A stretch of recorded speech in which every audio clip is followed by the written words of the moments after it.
Fort Laramie, Talented Recruits originally aired July 8th, 1956. When the creators of Gunsmoke, Norman Macdonnell and John Meston, decided to create a second Western for radio, expectations were sky high, and they delivered. Fort Laramie is a military drama set on the American frontier, and it features a leading man who would go on to become one of television's biggest stars, Raymond Burr. Just months after this show left the air, Burr would step into the courtroom as Perry Mason, a role that would make him a household name for decades. But here on Fort Laramie, Burr plays Captain Lee Quince, a career cavalry officer stationed at a remote frontier post in the years following the Civil War. Burr brings a commanding presence to the role, a man bound by duty and military protocol, but wise enough to know that the human element must always be considered. Macdonnell insisted on historical authenticity. Every building, every town name, every military procedure had to be accurate. The result is a show that feels less like entertainment and more like a window into a forgotten world. Supporting Burr are Vic Perrin as the tough veteran Sergeant Gorse and Harry Bartell as the eager young Lieutenant Seiberts, both regulars from the Gunsmoke stock company. Tonight's episode, Talented Recruits, has been called arguably the finest episode of the entire series. It follows two unlikely new soldiers, a down-and-out Shakespearean actor and a failed medicine show drummer who join the Army together as their last option before starving. The friendship that develops between them runs the full range from comedy to heartbreaking tragedy. It's masterful storytelling.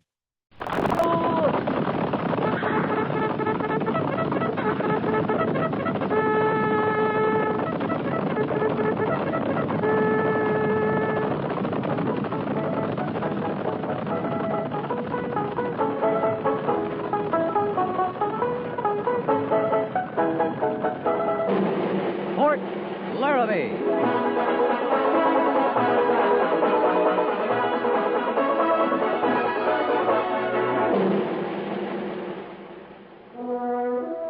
Fort Laramie, starring Raymond Burr as Captain Lee Quince. Specially transcribed tales of the dark and tragic ground of the wild frontier. The saga of fighting men who rode the rim of empire. And the dramatic story of Lee Quince, Captain of Cavalry.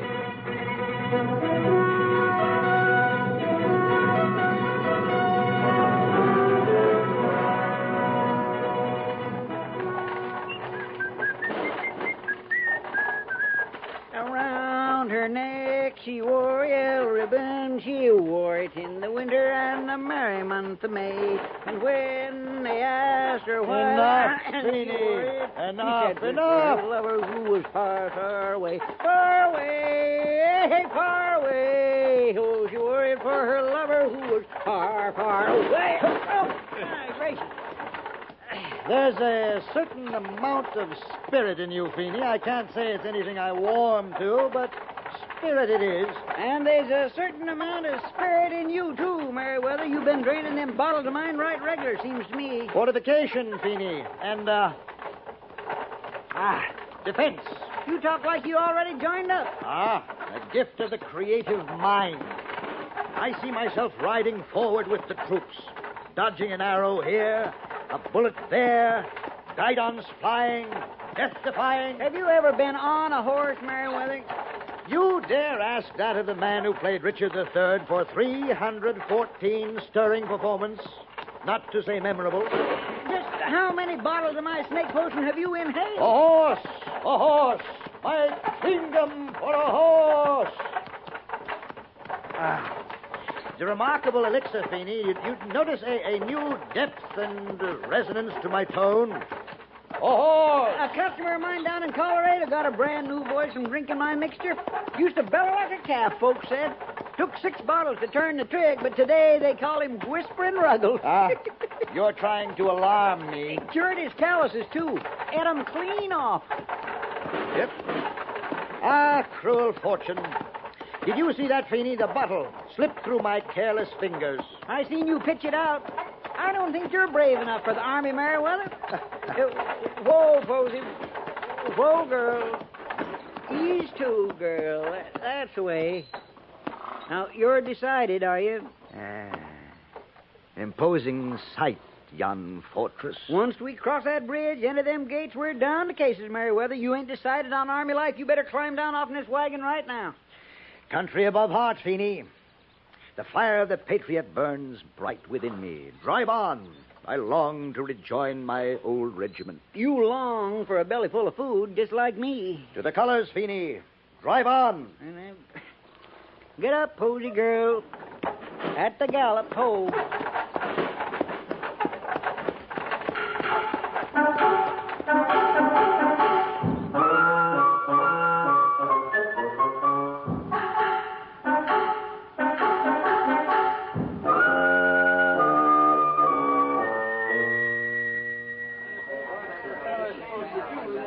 If you can write, fill out the forms there.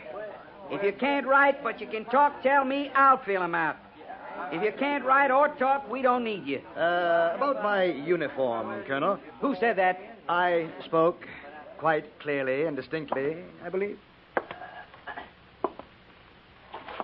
You? I. What's your name, mister? Granville Merriweather. You some kind of funny man, mister? I dare say I'm not without humor. Not to the point of buffoonery, mind you. Stand up, mister. Very well.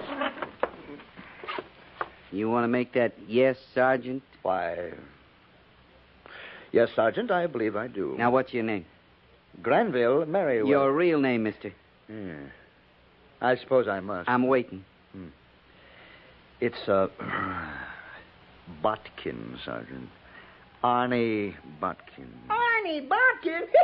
Oh, no, now that sets me off. Arnie Botkin? Why, there ain't no such a name as Arnie Botkin. You another funny man, No, mister. well, I ain't near as funny as he is. I done a little sleight of hand in my time, but I never produced no Granville Merriweather out of a Army Botkin. Army Botkin, there's no such Must name I as that. be subjected to this ridicule, I say, sir? Is this the reward of a patriot? You two together? Alas, we are, but only in these last dark days. Well, it come from me having a heart of gold, Sergeant. I let him join my act, you might say, seeing he was down on his... Oh, Arnie distortion, Botkin. pure distortion. Allow me, sir. Your ear... Now, wait.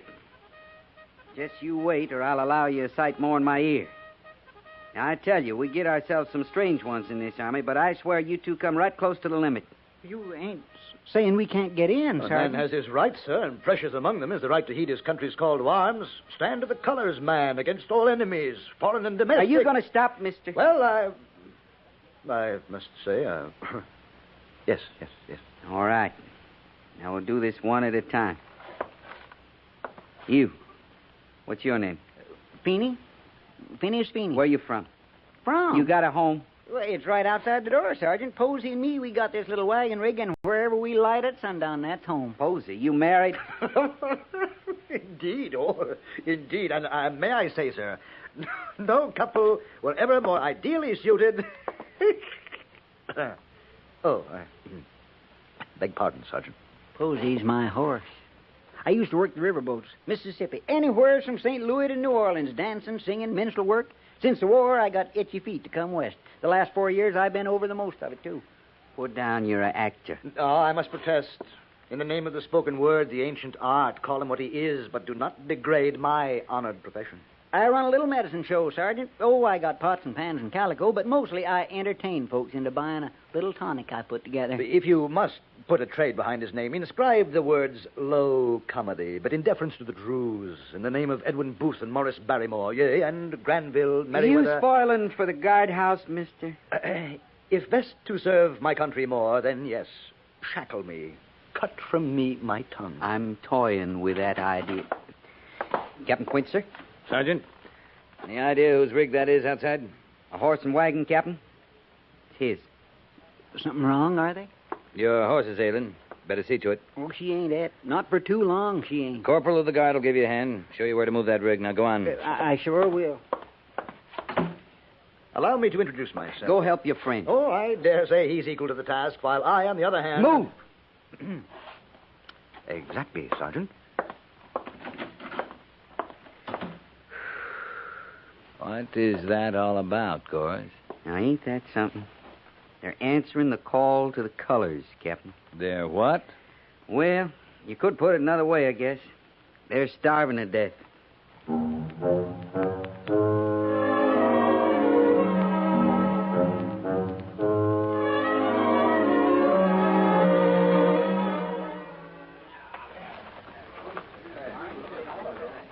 How many new men out there, Captain? In B Company? 20. Pretty sorry sight. Must have hit the bottom of the barrel. A long time ago, Major. After that, we scraped it. What you see out there is after scraping. And a horse. Out. Forward. 1, 2. What? 1, 2, 3. What? 1, 2, 3. What? Mount. They can't mount? Give the sergeant time, Major. Meriwether, Feeney. Mount. Sergeant, we're flying. I've seen enough, Captain. We've got plans to lay out. Yes, sir. All right. We'll do it again. We'll do it till we try. What have we got out there, Lee? Pretty good cross-section of what's coming into the Army these days, Major. It's still a question. What's that? Dregs, failures, fugitives, men running from the law, from women, from work, men running from themselves. Just before they blow their brains out, they join the Army. Is that what we've come to? They can still stop bullets and arrows. I don't expect talk like that from you, Captain. It's straight talk. I don't see that. We'll talk about it inside.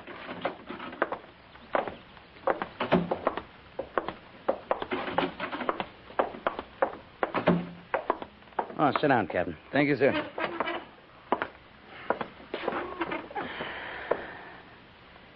Men who can stop bullets and arrows.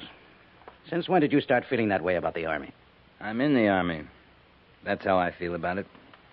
I didn't get here by accident, Major. I meant to.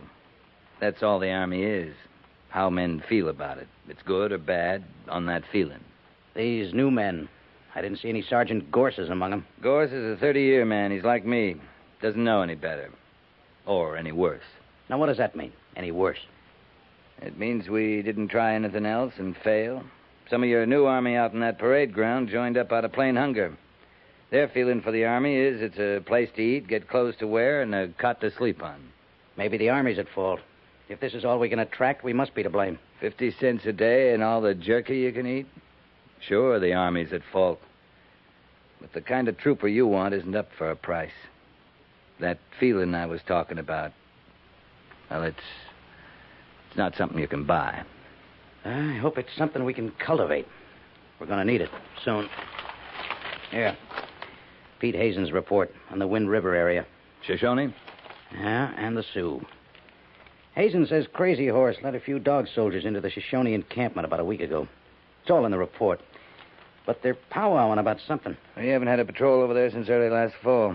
They had a bad winter, didn't they? Snows? Worst in years. Now they've melted, those range peaks will be a lot more accessible. Well, we shouldn't have any trouble with good scouting. And Pete's the best there is. Yeah, we'll have to do without him. He's been sent up to Montana country. Won't be back for at least a month. You read his report and study the Wind River range maps. We may have to move before the month's out.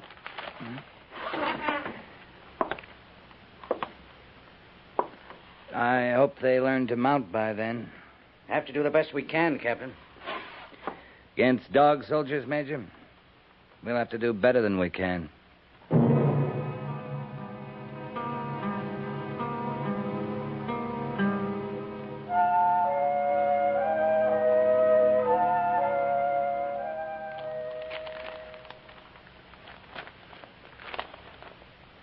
Well, that'd mean making a camp on Bighorn River. No. Now, that route's no good for us. Come in. You busy, Captain? Yeah, I am, Mr. Seiberts. Still with the maps, huh? Still with him. Oh, what's that? More reports in Wind River? Oh, no, sir. It's something I thought you'd want to see, though.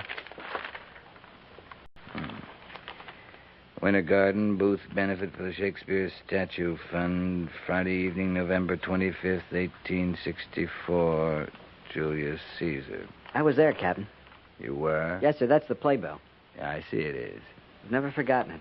It was a year before I went to West Point. But I had enough sense to know that I was experiencing one of the rare moments in the theater. Mm-hmm. You see there? Junius Booth played Cassius, Edwin was Brutus. And John Wilkes Booth was Mark Antony. Yes, sir. Of course, that was before he... Well, it's very interesting, Mr. Seiberts. But you don't know why I wanted to show it to you yet. Look who played Casca. Casca, Mr. Granville Merriweather. Well? Well? Well, he's here, Captain. He's joined the Army. As a matter of fact, he's in B Company. He's been in B Company nearly 3 weeks now. Yes, sir, I know, except that I didn't realize he was the Granville Merriweather. And a while ago, I got to looking through a bunch of old playbills, and I ran across this. Well, he's played nearly all of Shakespeare, Captain. He still can't mount a horse, Mr. Seiberts. I know, and I don't understand it. On the stage, he moves with the greatest ease and grace. For instance, in duels on the stage, of course. I've seen him show real agility. Mr. Seiberts. Oh, you said you were busy, didn't you? I said I was. I wonder, Captain. Maybe if I work with Mr. Merriweather on his horsemanship. You make a trooper out of him, you're due for a medal. Oh, tell him to make out he's learning for a part. That might be the best approach. Tell you the truth, I'd like to meet him and talk to him anyway. You talk to him. Ask him if he ever played the part of Kit Carson. Kit Carson, Captain? Yeah. We could use a good guide.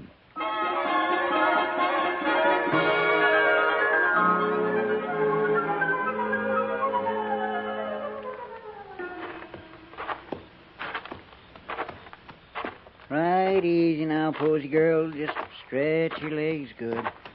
You ain't up to more. Ah, showing me a little, huh? Well, it's not that I ain't pleased, Posy girl, but you got any idea what happened to me if they found me out here this time of night?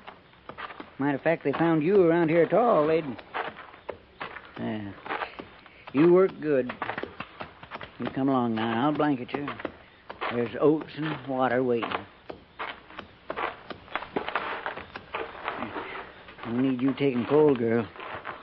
You need this blanket a sight more than I do. There you go now. Get your eating. I'll stand watch on you.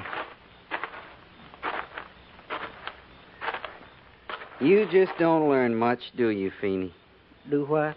Oh, it's you, Sergeant. I swear I'm just no hand to see at night. You seem good enough to lead Posy around the corral, led her straight to oats and water. You see good at night, Feeney. Much obliged if you're saying so, Sergeant, but You don't hear real good, though, night or day. Well, now, there's where I have my real trouble, Sergeant, hearing. Oh, I sure hope I didn't miss nothing important. You missed tattoo again, Feeney. That's going on 2 weeks running. You missed tattoo. Oh, now, that's bad. I know it is. You missed hearing me tell you to get rid of Posy. You missed all them warnings about stealing oats and buying stall space from the stable detail with that tonic of yours. Do you think it's wax, Sergeant, all clogged up there in my ears? You think that's the cause? I just think one thing about it, Feeney. I think it's all behind you. You do? One thing, we're moving out in a day or so. Now, if you're out on patrol, I just don't see you stealing back here every night tending to Posy. That puts a crimp in it, all right. Another thing, between now and then, your time's liable to be more occupied.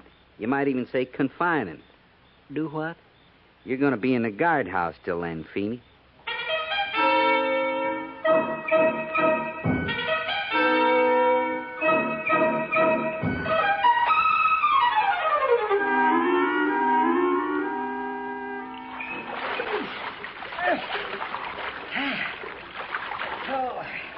Ain't you gonna wash up, Merriweather? I am a saintly man, Feeney, and cleanliness is only next to godliness. And I've been next to you. You've been 2 days in that, McClellan. A little of this sweet water won't hurt you none. Sweetwater. Your ignorance is boundless as always, Feeney. Oh, now, ain't you smart? This is Sweetwater, every single drop of it. Sweetwater River, that's its name. What's in the name? Oh, Bard indeed. What's in a name? Cuts right between the two ranges, Sweetwater does. The Granite Mountains to the north and down that way the Green Mountains. You traveled with Lewis and Clark, I presume. Well, I've been darn near every place there was. Me and Posy, we sold our little tonic all over. Oh, I say, Feeney, the elixir. You brought a few tankards with you, surely? Oh, it's all gone, Merriweather. What you didn't swill down, what I didn't use to buy stall space, why, that sergeant just plain took prisoner. But the formula, you can make more. Formula? You use the right base, you can add what you will. It's no matter. Yes, sir, Merriweather. We put some riding in the last couple of days. We can't be more than a day from the Wind River range. The right base? It's corn liquor when I can get it. Now, to get to Wind River, they must figure on cutting up to Beaver Creek, following it to the Little Popo Adjie, and into the basin from there. Leastwise, that's what I'd do. Yes, now, but suppose I can't lay my hands on a quantity of corn liquor, as you call it. What As everyone calls it. That's its name. But that being the case, learn a lesson, Merriweather. Any fruit will ferment left alone. Brilliant, Feeney. Brilliant observation.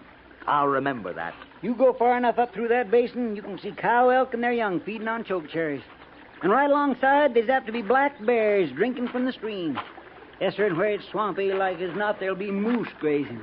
You know what you're talking about, Feeney? Captain, sir? Yes, sir, Captain?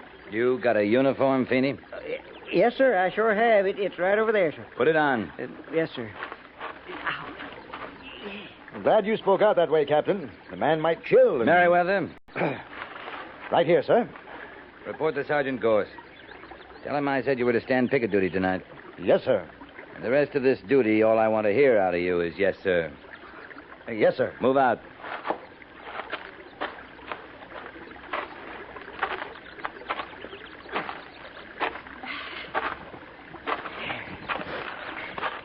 You'll draw extra guard duty when we get back to Fort Laramie, Feeney.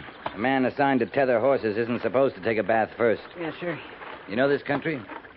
Or were you just out jawing Merriweather? Oh, I know it, sir. From the basin clean up to the ice fields. Travel it by horse, did you? Part-time. Part-time leading, Posey. The going's steep you get up in the range itself. Say I want to follow Wind River to where it joins Green River, and then I... Beg pardon, Captain. Well, You can't do that. What you said. Wind River don't join Green River nowhere. all right. You know the Shoshone? I traded with 'em Fair? when it struck me to. You don't like 'em? Well, they're people. Some is rotten and some suits me fine. I traded fair with them that suits me. You joined the Army to get back at the rotten ones, huh? No, sir, that ain't why. Why then? I joined the Army so's I could eat regular. I got some maps, some scout reports in my tent, Feeney. You got a job of reading ahead tonight. Well, I ain't the best reader in the world, Captain. Then I'll read 'em to you. Nothing says an Army scout's got to know how to read.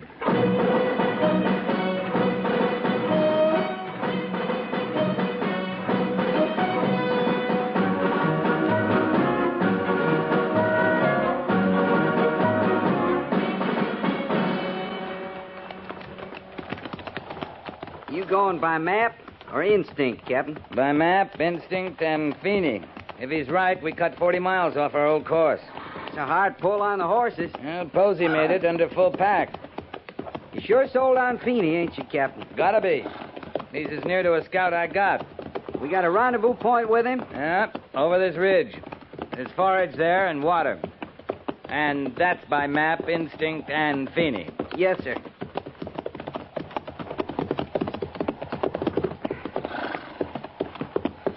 Well, how does it look to you, Sergeant? Like Feeney knows his business, Captain. Now, let's go down.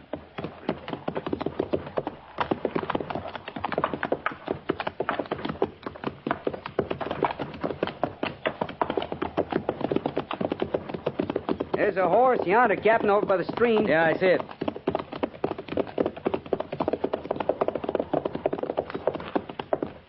Feeney.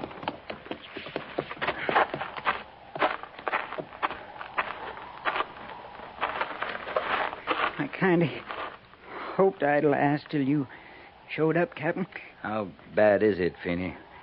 I'm full of holes and dripping. Ain't nothing you can do except listen while I got the breath. I'm listening. It's a big camp, Captain. Must be 1,000 Shoshone. Half of them warriors. Hazen's report said crazy horse and dog soldiers. And more moving in from the north all the time. I saw a lot of Sioux. You'll need all the army you got and then some. And my blouse, Captain. Here, I'll get it. It's a map. Best I could draw. They're in a box canyon.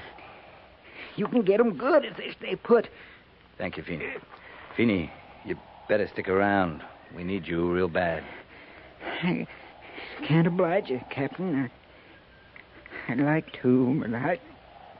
You want something, Feeney? Yes, sir. Merriweather. Merriweather.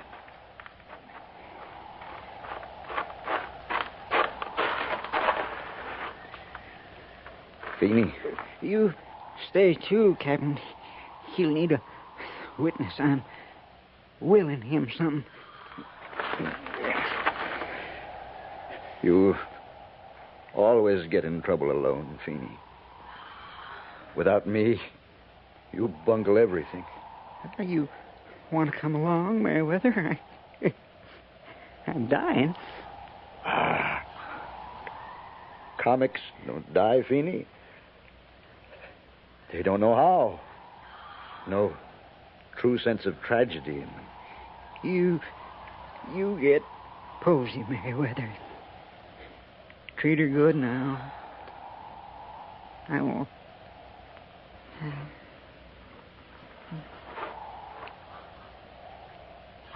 Feeney.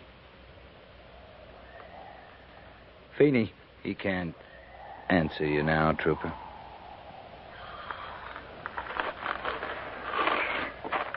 What kind of an exit line was that? You see, I told you.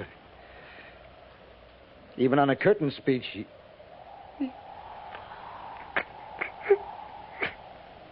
I'm afraid this isn't my best performance, Captain. Maybe it is, Meriwether. Maybe because you're not play acting.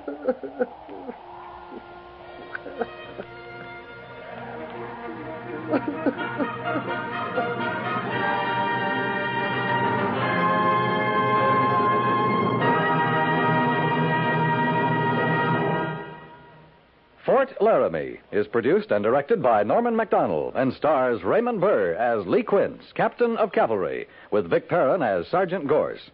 The script was specially written for Fort Laramie by Kathleen Height, with sound patterns by Bill James and Ray Kemper, musical supervision by Amerigo Marino.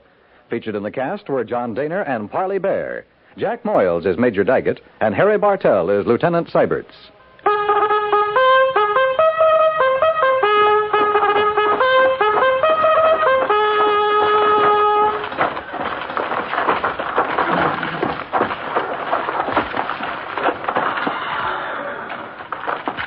Company, attention! Dismiss.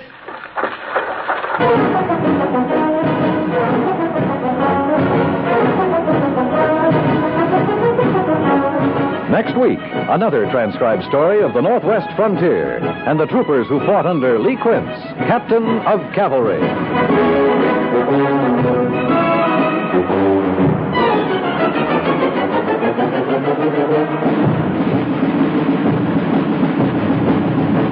For the younger members of the family, this is an ideal time of year. School's out and they have plenty of time to play and be with their friends. Perhaps it's not quite so easy for us grown-ups who are thinking ahead to the time when our children will be ready for college, wondering whether we'll be ready with enough money to pay their tuition. Instead of fretting, sign up with a payroll savings plan where you work. Start buying those safe, profitable United States savings bonds regularly. Start now to invest in your future security and in the security of your country.